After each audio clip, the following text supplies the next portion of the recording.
Hi friends, welcome to Soumya food house YouTube ಚಾನಲ್ಗೆ ಎಲ್ಲರಿಗೂ ಸ್ವಾಗತ. ಫ್ರೆಂಡ್ಸ್, ಇವತ್ತಿನ ಸ್ಪೆಷಲ್ ಏನಪ್ಪ ಅಂದರೆ ವೈಕುಂಠ ಏಕಾದಶಿಯಲ್ಲಿ ವಿಷ್ಣುವಿಗೆ ಪ್ರಿಯವಾದಂತಹ ಲಡ್ಡು ರೆಸಿಪಿನ ಯಾವ ರೀತಿ ಮಾಡೋದು ಅಂತ ನೋಡೋಣ. ಅದಕ್ಕಿಂತ ಮುಂಚೆ ಯಾರೆಲ್ಲ ನಮ್ಮ ಚಾನಲನ್ನು ಸಬ್ಸ್ಕ್ರೈಬ್ ಆಗಿಲ್ಲ, ಸೊ ಕೆಳಗಡೆ ಕಾಣ್ತಿರ್ತಕ್ಕಂಥ ಸಬ್ಸ್ಕ್ರೈಬ್ ಬಟನ್ ಮೇಲೆ ಒತ್ತಿ ಮತ್ತೆ ಬೆಲ್ ಐಕಾನ್ ಮೇಲೆ ಕ್ಲಿಕ್ ಮಾಡಿ. ಸೊ ಇದನ್ನು ಯಾವ ರೀತಿ ಮಾಡೋದು ಅಂತ ನೋಡೋಣ. ಮೊದಲಿಗೆ ಒಂದು ಬೌಲಷ್ಟು ಕಡಲೆ ಹಿಟ್ಟನ್ನು ತಗೋಬೇಕು.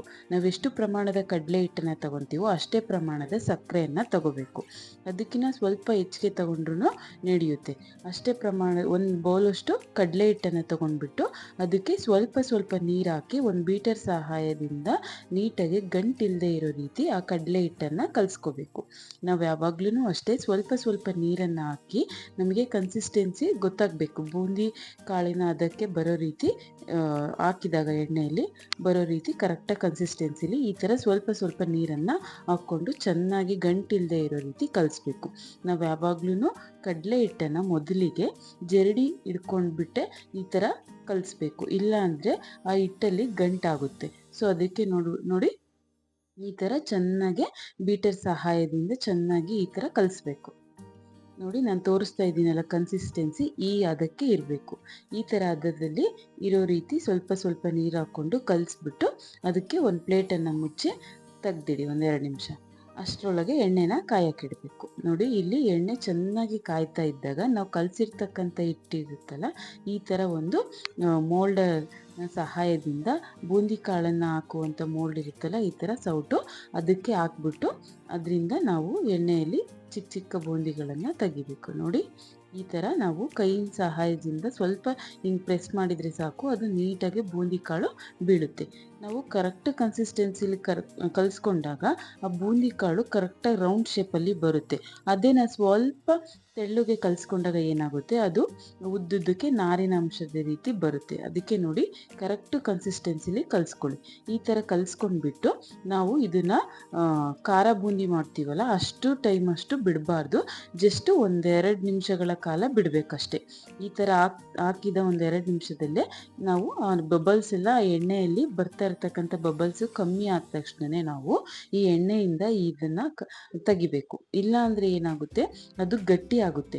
ಸೊ ಅದಕ್ಕೆ ನಾವು ಯಾವಾಗಲೂ ಲಾಡು ರೆಸಿಪಿನ ಮಾಡಬೇಕಾದ್ರೆ ಅದು ಸ್ವಲ್ಪ ಬೂಂದಿ ಸ್ವಲ್ಪ ಮೆತ್ತಗೆ ಇರಬೇಕು. ನೋಡಿ, ಈ ಥರ ಕನ್ಸಿಸ್ಟೆನ್ಸಿಲಿ ಇರಬೇಕು. ಆವಾಗ ನಾವು ಎಣ್ಣೆಯಿಂದ ಅದನ್ನು ತೆಗಿಬೇಕು. ಗೊತ್ತಾಗ್ತಾ ಇದೆಯಲ್ಲ, ನಾವು ಸ್ಟಾರ್ಟಿಂಗಲ್ಲಿ ಎಣ್ಣೆಯೊಳಗೆ ಹಾಕಿದಾಗ ಬೂಂದಿ ಅದು ಅಷ್ಟು ನೊರೆ ಥರ ಬರ್ತಾ ಇರುತ್ತೆ. ಅದೆಲ್ಲ ಬೆಂದ ಮೇಲೆ ಈ ಥರ ಕರೆಕ್ಟ್ ಕನ್ಸಿಸ್ಟೆನ್ಸಿಲಿ ಇರುತ್ತೆ. ಆವಾಗ ನಾವು ಇವಾಗ ಏನು ಹಾಕಿರ್ತೀವಲ್ಲ ಅಷ್ಟು ಬೂಂದಿಯನ್ನು ಆ ಎಣ್ಣೆಯಿಂದ ನಾವು ತೆಗಿಬೇಕು. ನೋಡಿ, ಈ ಥರ ಅಷ್ಟು ಬೂಂದಿಯನ್ನು ಎಣ್ಣೆಯಿಂದ ತೆಗೆದ್ಮೇಲೆ ನಾನು ಇನ್ನೂ ಒಂದು ಸರ್ತಿ ನಿಮಗೆ ತೋರಿಸ್ತೀನಿ. ನಾವು ಕರೆಕ್ಟಾಗಿ ಕನ್ಸಿಸ್ಟೆನ್ಸಿಲಿ ನೋಡಿ ಬೂಂದಿ ಕಾಳು ಎಷ್ಟು ಕರೆಕ್ಟಾಗಿ ಬಂದಿದ್ದಾವೆ ಅಂತ. ನಾವು ಕರೆಕ್ಟ್ ಕನ್ಸಿಸ್ಟೆನ್ಸಿಲಿ ಕಲಿಸ್ಕೊಂಡಾಗ ಏನಾಗುತ್ತೆ, ನಾವು ಎಣ್ಣೆಯಲ್ಲಿ ಹಾಕ್ಬೇಕಾದ್ರೆ ಜಸ್ಟ್ ನಾವು ಆ ಮೋಲ್ಡಿ ಮೇಲೆ ಹಿಟ್ಟು ಹಾಕಿದಾಗಲ ಅದೇನೆ ಬೀಳಬೇಕು. ಆ ಥರ ಕನ್ಸಿಸ್ಟೆನ್ಸಿಲಿ ನಾವು ಕಲಿಸ್ಕೋಬೇಕು. ನೋಡಿ, ಕರೆಕ್ಟಾಗಿ ಬರ್ತಾ ಇದೆ. ಸೊ ಈ ಥರ ಕನ್ಸಿಸ್ಟೆನ್ಸಿಲಿ ಕಲಿಸ್ಕೊಂಡು ನಾವೇನು ಹಿಟ್ಟನ್ನು ಕಲಿಸಿದ್ದೀವಲ್ಲ ಅಷ್ಟು ಹಿಟ್ಟನ್ನು ಎಲ್ಲ ಬೂಂದಿಗಳನ್ನಾಗಿ ನಾವು ಮಾಡಿ ತೆಗಿಬೇಕು. ಗೊತ್ತಾಗ್ತಾ ಇದೆಯಲ್ಲ, ಈ ಥರ ನೊರೆ ಬರ್ತಾ ಇರುತ್ತಲ್ಲ, ಅದೆಲ್ಲ ಫುಲ್ಲು ಕಮ್ಮಿ ಆಗಬೇಕು. ಆ ಥರ 1-2 ನಿಮಿಷಗಳ ಕಾಲ ಬಿಟ್ಟಾಗ ಈ ಥರ ಎಲ್ಲ ನೊರೆ ಅಂಶ ಕಮ್ಮಿ ಆದಮೇಲೆ ನಾವು ಎಣ್ಣೆಯಿಂದ ಈ ಅಷ್ಟು ಬೂಂದಿಯನ್ನು ತೆಗಿಬೇಕು. ನೋಡಿ, ನಿಮಗೆ ಅಷ್ಟು ಮಾಡಿರ್ತಕ್ಕಂಥ ಬೂಂದಿಯನ್ನು ನಿಮಗೆ ತೋರಿಸ್ತಾ ಇದ್ದೀನಿ, ಎಷ್ಟು ಕರೆಕ್ಟಾಗಿ ಕನ್ಸಿಸ್ಟೆನ್ಸಿಲಿ ಬಂದಿದ್ದಾವೆ ಬೂಂದಿ ಕಾಳುಗಳು ಅಂತ. ನೋಡಿ, ಈ ಥರ ಕರೆಕ್ಟ್ ಕನ್ಸಿಸ್ಟೆನ್ಸಿಲಿ ಅದು ಬೆಂದಿರಬೇಕು. ಸೊ ಅದಾದಮೇಲೆ ನೆಕ್ಸ್ಟ್ ನಾವು ಅದನ್ನು ಸೈಡಿಗೆ ಇಟ್ಬಿಟ್ಟು ನೆಕ್ಸ್ಟು ಗ್ಯಾಸ್ ಮೇಲೆ ಒಂದು ಪಾತ್ರೆನ ಅಥವಾ ಒಂದು ಬಾಣಲಿನ ಇಡಬೇಕು. ಅದಕ್ಕೆ ನಾವು ಅಷ್ಟೇ ಪ್ರಮಾಣದಕ್ಕಿಂತ ಸ್ವಲ್ಪ ಪ್ರಮಾಣದಷ್ಟು ಸಕ್ಕರೆನ ಹೆಚ್ಚಿಗೆ ತಗೊಂಡ್ಬಿಟ್ಟು ಅದಕ್ಕೆ ಅರ್ಧ ಬೌಲಷ್ಟು ನೀರನ್ನು ಹಾಕಬೇಕು. ನಾವು ಯಾವ ಬೌಲಲ್ಲಿ ಸಕ್ಕರೆ ತಗೊಂಡಿರ್ತೀವೋ ಅದೇ ಬೌಲಲ್ಲಿ ಅರ್ಧ ಬೌಲಷ್ಟು ನೀರನ್ನು ಹಾಕಬೇಕು. ನೀರಿನ ಕನ್ಸಿಸ್ಟೆನ್ಸಿ ಜಾಸ್ತಿ ಆದರೂ ಏನೂ ಆಗಲ್ಲ, ಅದೇನು ಸ್ವಲ್ಪ ಪಾಕ ತಗೊಳಕ್ಕೆ ಸ್ವಲ್ಪ ಟೈಮ್ ಹಿಡಿಯುತ್ತೆ ಅಷ್ಟೇ. ಸೊ ಅದಕ್ಕೆ ಈ ಥರ ಅರ್ಧ ಬೌಲಷ್ಟು ನಾವು ನೀರನ್ನು ಹಾಕಿ ಚೆನ್ನಾಗಿ ಸಕ್ಕರೆಯನ್ನೆಲ್ಲ ಫುಲ್ಲು ಕರಗಿಸ್ಕೊಂಡು ಅದು ಚೆನ್ನಾಗಿ ಕುದಿ ಬರಬೇಕು. ನೋಡಿ, ಈ ಥರ ಎಲ್ಲ ಸಕ್ಕರೆ ಕರಗಿಬಿಟ್ಟು ಚೆನ್ನಾಗಿ ಕುದಿ ಬರಬೇಕು. ನೋಡಿ, ಈ ಥರ ಕುದಿ ಬಂದಾಗ 1-2 ಹನಿಯಷ್ಟು ನಿಂಬೆಹಣ್ಣಿನ ರಸನ ಹಿಂಡಬೇಕು. ಈ ಥರ ನಿಂಬೆಹಣ್ಣಿನ ರಸನ ಹಿಂಡ್ಬಿಟ್ಟು ಒಂದು ಅರ್ಧ ಟೇಬಲ್ ಸ್ಪೂನಷ್ಟು ನಾವು ಏಲಕ್ಕಿ, ಲವಂಗ, ಜಾಕಾಯಿಯ ಪುಡಿಯನ್ನು ಸ್ವಲ್ಪ ಸಕ್ಕರೆ ಹಾಕಿ ಈ ಥರ ನೈಸಾಗಿ ಪೌಡ್ರ್ ಮಾಡಿ ಇಟ್ಕೊಂಡಿರಬೇಕು. ನಾವು ಯಾವುದೇ ಒಂದು ಸಿಹಿ ಪದಾರ್ಥನ ಮಾಡಿದಾಗ ಈ ಥರದ ಏಲಕ್ಕಿ ಪುಡಿನ ಹಾಕ್ಕೋಬೇಕು. ಹಾಕ್ಕೊಂಡು ಚೆನ್ನಾಗಿ ಮಿಕ್ಸ್ ಮಾಡಿ ಅದು ಒಂದೆಳೆ ಪಾಕ ಬರಬೇಕು ಗಟ್ಟಿಯಾಗಿ. ನೋಡಿ ಕಾಣಿಸ್ತಾ ಇದೆಯಲ್ಲ, ಈ ಥರ ಕರೆಕ್ಟಾಗಿ ಒಂದೆಳೆ ಪಾಕ ಬರಬೇಕು. ಈ ಥರ ಒಂದೆಳೆ ಪಾಕ ನೋಡಿ, ಈ ಥರ ವಾಪಸ್ಸು ನಾವು ಸಕ್ಕರೆ ಪಾಕದಾಗ ಹಾಕ್ಬೇಕಾದ್ರೆ ಅಲ್ಲಿ ನಾರಿನ ರೀತಿ ಒಂದೆಳೆ ಪಾಕ ಬರಬೇಕು. ಅಥವಾ ಕೈನ ಸಹಾಯದಿಂದ ಹಿಂಗೆ ನೋಡಿದಾಗ ಅದು ನಮಗೆ ಒಂದು ನಾರಿನ ಅಂಶದ ರೀತಿ ಬರಬೇಕು. ಈ ಥರ ಕರೆಕ್ಟ್ ಕನ್ಸಿಸ್ಟೆನ್ಸಿ ಬಂದ ಮೇಲೆ ನಾವು ಇವಾಗೇನು ಆಲ್ರೆಡಿ ಮಾಡಿಟ್ಕೊಂಡಿದ್ದೀವಲ್ಲ ಆ ಬೂಂದಿ ಕಾಳನ್ನು ಈ ಪಾಕಕ್ಕೆ ಹಾಕಬೇಕು. ನೋಡಿ ಈ ಥರ ನಾವೇನು ಅಷ್ಟು ಮಾಡಿಟ್ಕೊಂಡಿರ್ತಕ್ಕಂಥ ಬೂಂದಿ ಕಾಳನ್ನು ಹಾಕ್ಬಿಟ್ಟು ಚೆನ್ನಾಗಿ ಮಿಕ್ಸ್ ಮಾಡಬೇಕು. ನೀವು ಸ್ಟಾರ್ಟಿಂಗ್ ಹಾಕಿದಾಗ ಅದು ಬೂಂದಿ ಕಾಳು ಆ ಸಕ್ಕರೆ ಪಾಕನ ಇನ್ನೂ ಹೀರ್ಕೊಂಡಿರಲ್ಲ, ಅವಾಗ ಅದು ನಿಮಗೆ ತೆಳ್ಳಗೆ ಕಾಣಿಸುತ್ತೆ. ನೀವು ಅವಾಗ ಭಯ ಪಡೋ ಅವಶ್ಯಕತೆ ಇರಲ್ಲ. ಅದು ಎಲ್ಲ ಸಕ್ಕರೆ ಪಾಕ ಹೀರ್ಕೊಂಡಂಗೆ ಅದು ಗಟ್ಟಿ ಆಗ್ತಾ ಬರುತ್ತೆ.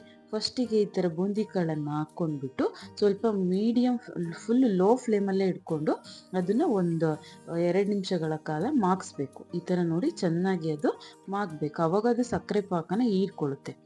ನೋಡ್ತಾ ಇದ್ದೀರಲ್ಲ, ಈ ಥರ ಅದು ಮಾಗ್ತಾ ಇದ್ದಾಗ ಅದಕ್ಕೆ ಒಂದು ಲಿಡ್ನ ಕ್ಲೋಸ್ ಮಾಡಿಬಿಟ್ಟು ಸೈಡಿಗೆ ಇಡಿ. ನೆಕ್ಸ್ಟ್ ಇಲ್ಲಿ 1 ಟೇಬಲ್ ಸ್ಪೂನ್ ತುಪ್ಪನ ಇನ್ನೊಂದು ಚಿಕ್ಕ ಬೌಲ್ಗೆ ಹಾಕ್ಬಿಟ್ಟು ಅದನ್ನು ಚೆನ್ನಾಗಿ ಕರಗಿಸ್ಬೇಕು. ಅದಾದಮೇಲೆ ಒಂದು ಸ್ವಲ್ಪ ಗೋಡಂಬಿನ ಹಾಕ್ಕೋಬೇಕು. ಒಂದು 10ರಿಂದ 15 ಗೋಡಂಬಿಗಳನ್ನು ಹಾಕಿ ಅದನ್ನು ಗೋಲ್ಡನ್ ಬ್ರೌನ್ ಕಲರ್ ಬರೋವರೆಗೂ ಚೆನ್ನಾಗಿ ಫ್ರೈ ಮಾಡ್ಕೋಬೇಕು.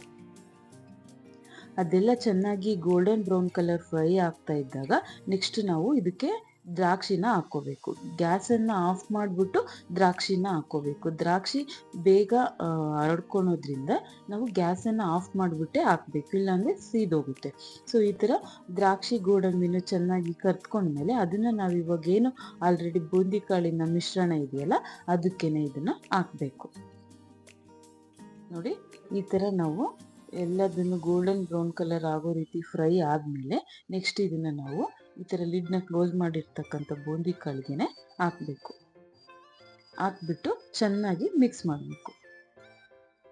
ನೋಡಿ ಇದು ಎಷ್ಟು ಈಸಿಯಾಗಿ ಮಾಡಬಹುದು ಅಂದರೆ ಕೇವಲ ಒಂದು 20 ನಿಮಿಷದ ಟೈಮ್ ಒಳಗಡೆನೆ ನಾವು ಮಾಡ್ಬೋದು. ನೋಡಿ ಫಸ್ಟು ಎಷ್ಟು ತೆಳ್ಳಗಿತ್ತು, ಇವಾಗ ಬರ್ತಾ ಬರ್ತಾ ಅದು ಎಷ್ಟು ಗಟ್ಟಿ ಆಗ್ತಾ ಇದೆ ಅಂತ.